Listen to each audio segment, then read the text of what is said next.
Hey guys, so a buddy of mine sent me this third rail brass FEF Northern to kind of tune up. It had a few minor issues. This side here, the drivers were just kind of hanging down. They weren't connected here, and that was because it was missing a screw and a washer over here, and none of this was really connected properly to that. So I happen to have the right size screw and the right size washer in my collection, and I fixed it. And my parts bin, you can see the washer there is a kind of darker grayish black color. It's the right size, just the wrong color, but it fits, and I have this whole mechanism here fixed and working now. This is a beautiful steam engine. It runs great. It has the old EOB Cruise and Rail Sounds 4.0 in it, and it's just loaded with detail, and you can't beat brass in terms of the details. The only thing it's missing, which is not a big deal, is this opening turret hatch here. There should be another turret hatch over here, and it wasn't loose in the box, so I have no idea what happened to it. But the piece of sheet brass that I would need to cut this piece out cost me about $4, so no big deal there. I'll be able to fix that a little bit down the line. And he sent this to me to fix up and gave me the option to buy it if I want, and I'm considering that. So what I'm going to do now is run this around for you. I pulled out my Overland consist that I made up, and we're going to run that around a little bit, and at the end I'll go over the consist again, because I changed it some. I got it a little more closer to correct. So if you want to hear a little bit more about the cars that were on the Overland back in the day, stick around to the end. But for right now, we're just going to watch this go. So thanks, guys.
It's a really nice consist and a beautiful engine, as you can see.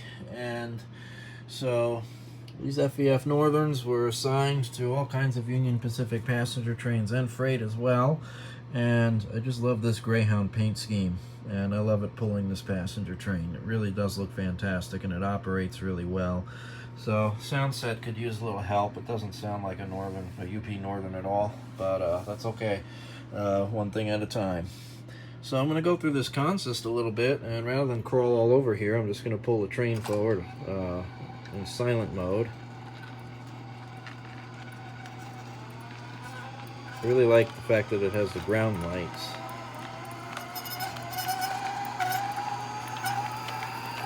So the head-end section of this train was joint UP and Southern Pacific, and I have a Southern Pacific two-tone gray baggage.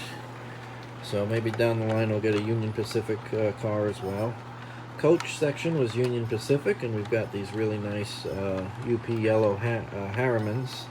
These are brass models by Sunset Models.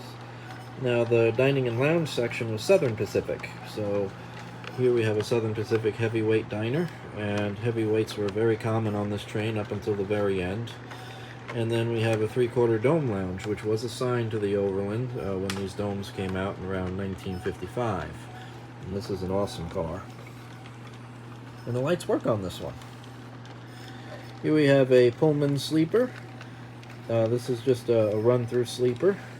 And then both the Chicago and Northwestern and the Milwaukee Road had run-through sleepers on this train, but since I don't have either, and I actually sold my Milwaukee Road observation car, I am using this Pennsylvania 10-6 sleeper. Now the Pennsy did have run-through sleepers on the city of San Francisco, so I figured why not. The Overland followed the exact same route. It was just a low-cost alternative, so I put my Pennsy run-through sleeper on here. I'm a Pennsy guy anyway, so you know, I think this car looks really cool on this train.